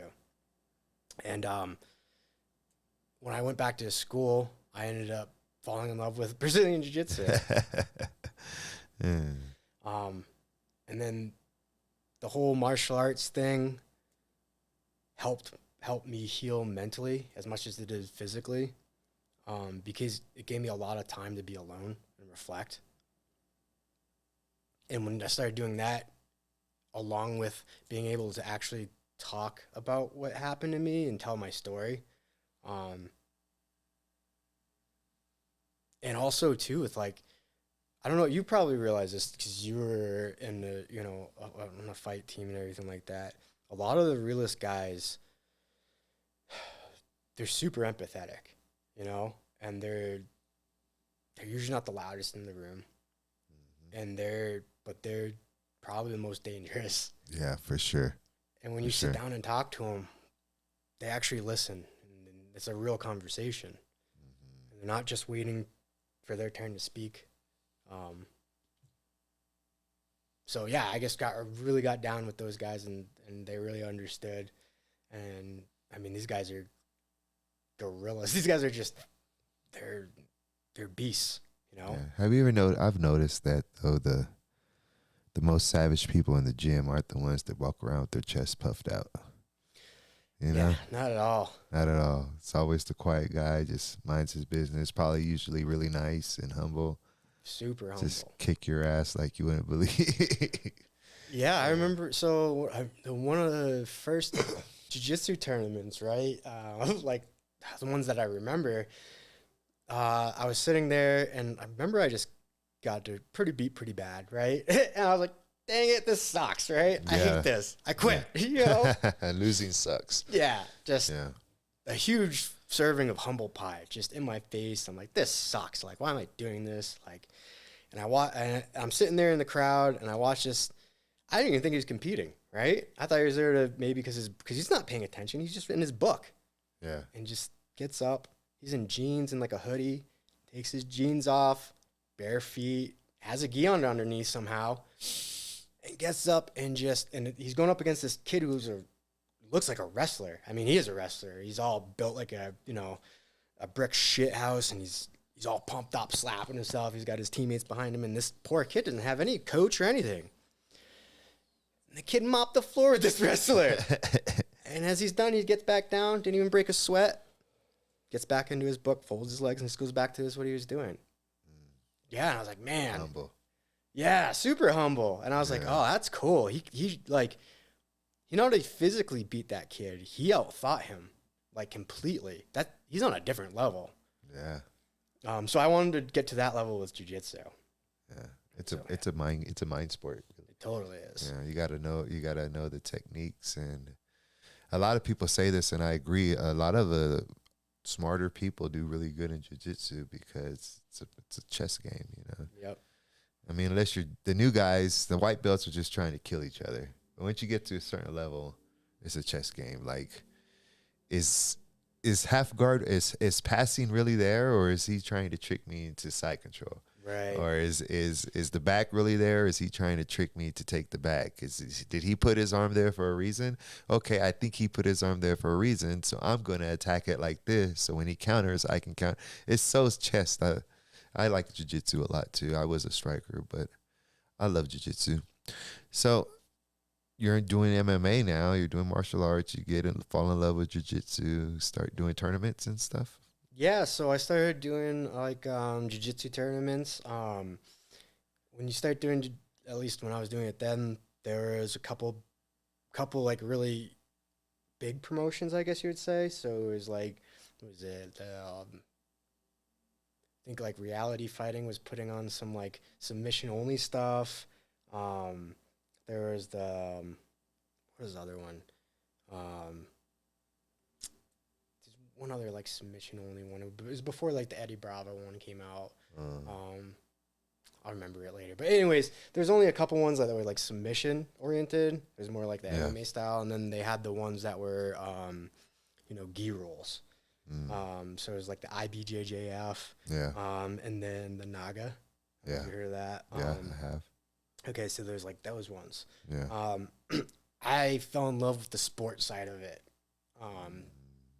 because I understood that it was a sport, but there was a reason behind the points. So let's say in like, even in like judo, if you take someone fully, I think it's like put them fully on their back, like that's pin. Right. So you fully win, right? And that's because like technically if you were the better fighter, if you were to do that to someone in armor, you would kill them, right? So you win. Now in the sport, you're able to get away with other stuff so you can, you know what I mean, fudge those points or try to, you know what I mean?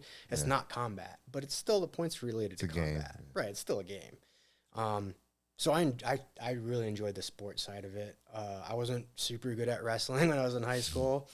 So it was cool to see like in a tournament, all these names, and then all of a sudden you just get like actually start progressing through and winning, and like actually you see it, the numbers start adding up when you do different tournaments. It's like a video game, you know? And then I start to get ranked, and I was finding it really fun, and I was finding good success in, like, at least I thought great success in it. And then from there, I kind of let everything get to my head, and I almost let jiu-jitsu become toxic in a way. Like I was addicted to it. Wow. And the training and that lifestyle. And I was kind of lonely because as much as I had friends and everything, you know, you were saying it earlier, was, you know, 6 to 7 days at the gym. Yeah. And since I was trying to be a bigger part of it, even if you're not training, you do 2 days a session, like two-a-days. I was there for most of the day if you taught class too. So then you're there for like three classes a day, and that really wears on you. Along with that, the instructor that I you know I have so much respect for, he had some personal stuff going on, so he wasn't around anymore for a little bit. So that was really tough on me too. It was tough on the school. So you know we tried to keep the school together, but just didn't really work out. So you left MMA, and then you were kind of telling me a little bit earlier. To be quite honest, I didn't really. It was more like dip my toe in MMA. It wasn't even. I didn't do much with it. I got caught up with the jiu-jitsu. Yeah. Let me rephrase that. You left jiu-jitsu. Yeah. I mean, they call it. So here's the thing too: is they call it fights, and it is fight like a jiu-jitsu fight, but it's not a cage fight. You know it's jiu-jitsu. I get it. I get so caught up because where I was a fighter. Say MMA, because jiu-jitsu is such a big part of it. You know, when I would go to train with 2 or 3 days a week, we do jiu-jitsu training only, and so that was my bad. But so you leave jiu-jitsu, and you were telling me a little bit earlier you're doing jiu-jitsu, or maybe, and you go to like an event or something, and that's how you start. How did you get into DJing? Okay, so right, so I guess it was a lot. Like if you really go back to when I was a kid, like saying I was a bad student and everything like that. Well, I was a bad student. I was just really good at art and other things. So like I was really good at music, art, that kind of thing. And the universe was always trying to push me to do that. Kind of like, hey, this is the easier path for you. This is what you're kind of gifted with. I was just too hard-headed to do that because it's not what everyone else was thinking was cool or to do that. So I always was just blind to those lessons or whatever, those kind of like hints. So I was always in my headphones. I was always the guy who was listening to different types of music. Probably started with everything from like, I guess easy or rock and roll to like, or rock. It's kind of heavier then, but to like hip hop. And then like I fell in love with hip hop, and then fell back in love with like heavy metal type stuff. So all the time while I'm doing military and everything like that, I always have headphones in at one point. I always have music with me, whether it be in my head or I actually have the tracks with me. When I was in the military, I also had someone who was telling me about the whole like EDM trance techno type stuff, which because of people I was talking to before I joined the military, they liked that kind of music as well. So I kind of knew about it, but really didn't know too much about it. But he's telling me that it was life-changing, and that when he's going to get out of the military, he's going to be doing stuff with that, at least going to shows. And so I have all this in the kind of back of my head when I moved out here, basically, to try to do jiu-jitsu out here. And I I had realized that jiu-jitsu kind of wasn't the path. I didn't really want to open up my own gym. I didn't really want to do anything more with it. If I did, it was just to train on the side to keep my body in shape and keep my mind going. I was really kind of lost, and I had another military buddy bring me out to a festival out in the middle of nowhere, and I felt joy for the first time, and I saw beauty for the first time. Like I actually saw it. Like I had always understood it, but I felt it. And it's one of those things where I don't think you understand unless it's happened to you. Kind of like, so one of the things of definition of innocence is like the only time you actually understand it is when you've lost it, right? So it was one of those moments where I was like, oh, whoa, like I've been looking at life all wrong. Like I've been doing things wrong. And so one of the DJs that were playing out in the festival, because I felt so uncomfortable. Like I didn't know what I was doing. I wasn't really partying like everybody else. So like I felt out of place, but I knew the music and I knew technology enough. And the DJ was so cool. He was so nice and friendly that he allowed me to just watch him play his set. Actually, there's two of them, and they just let me watch the entire time. And that's when I realized that it wasn't what I thought. DJing wasn't what I thought. I thought it was just someone who was playing a playlist, and they didn't really do anything. Those guys played they used the decks like an instrument, you know? Like every sound was meticulously thought out and planned. It was insane to me. And so I fell in love with sound at that point. So I wanted to just do sound. And because at that point I had created a good support network of friends around me, they pushed me on the stage to DJ. So I never really originally that's what you were DJ. telling me, yeah. I'll be honest, I never really wanted to be a DJ. I wanted to, and I'll still say this to everybody, I wanted to be friends with all the DJs. I wanted to be so good that the DJs listened to me, and then they used that.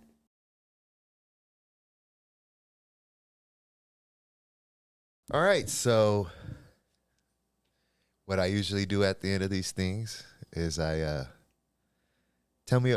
like to tell everybody, you can look at that camera right there, if you like to tell everybody your social medias, how they could get a hold of you and book you, and all that good jazz real quick. Right on. So yeah, the main social media accounts that I'm using right now is Instagram.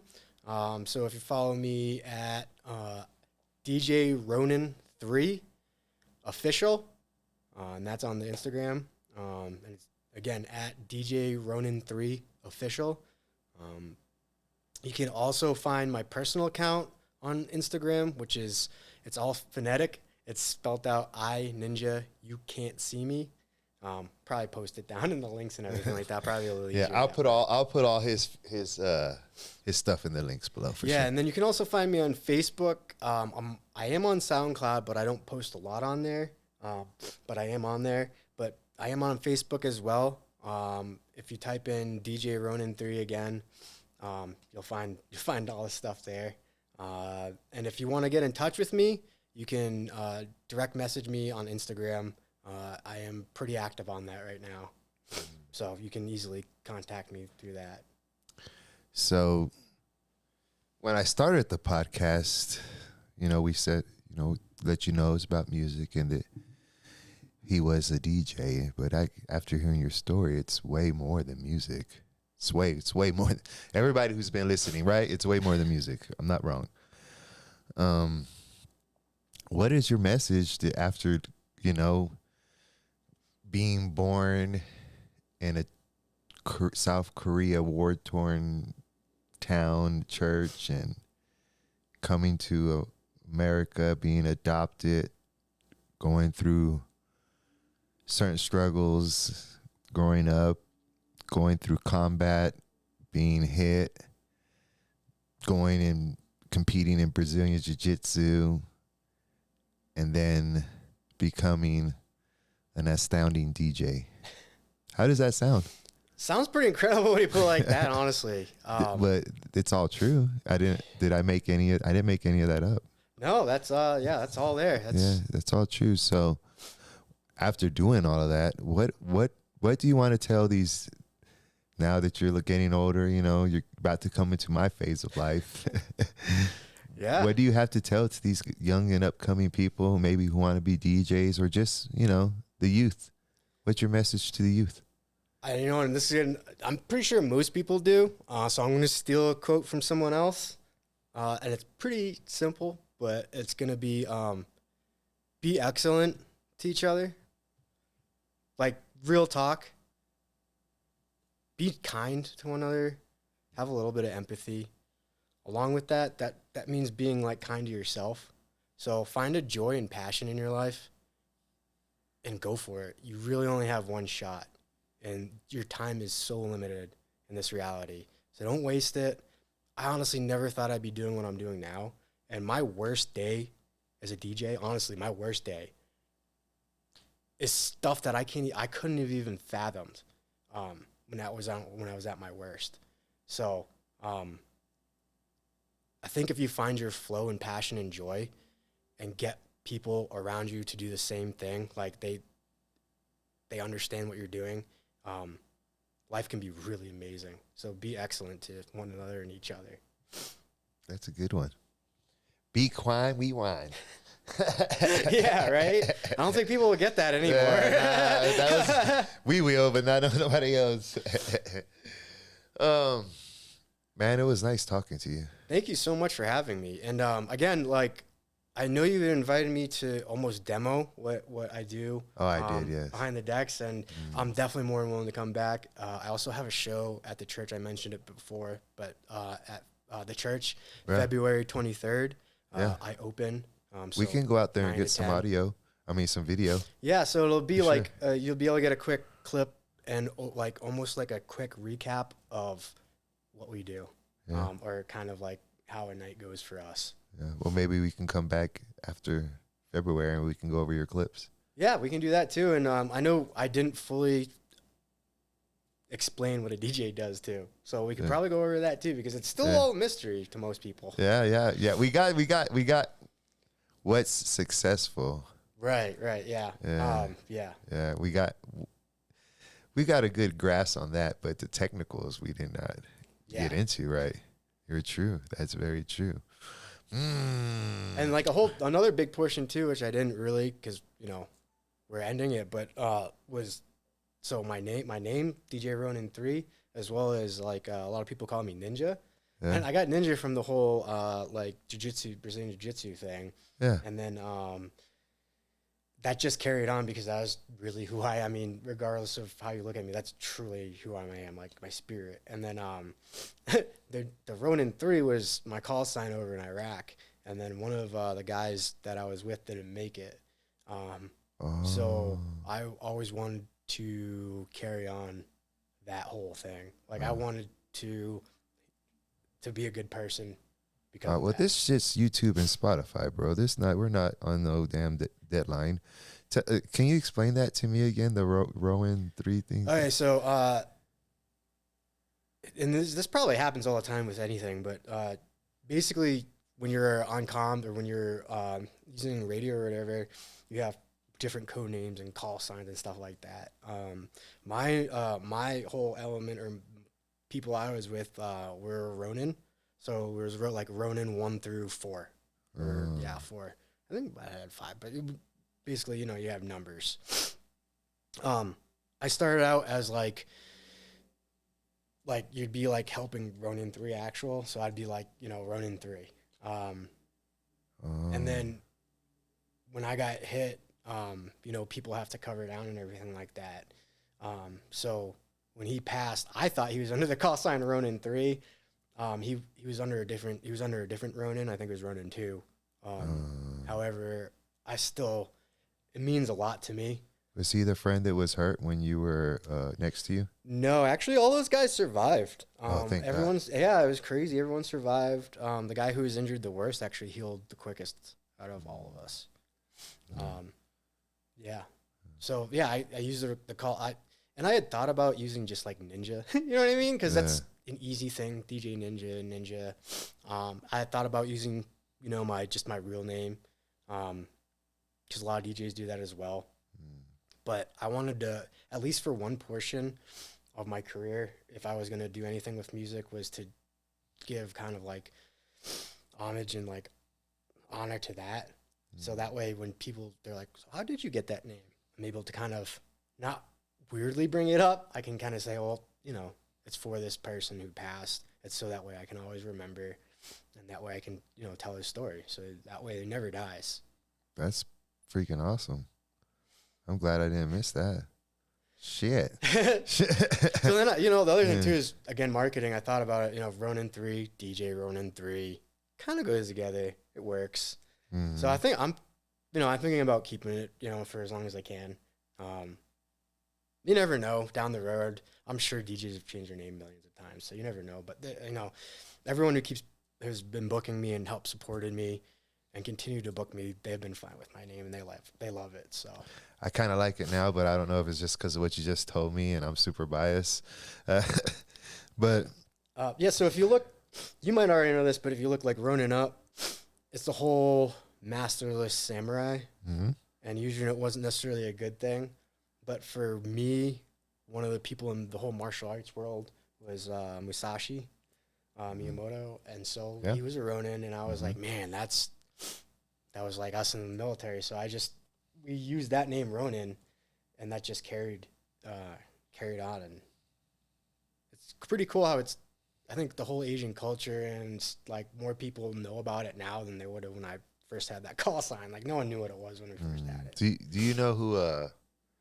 Since you do jiu-jitsu, you know who Matt Brown is? He fights in the UFC. Yeah.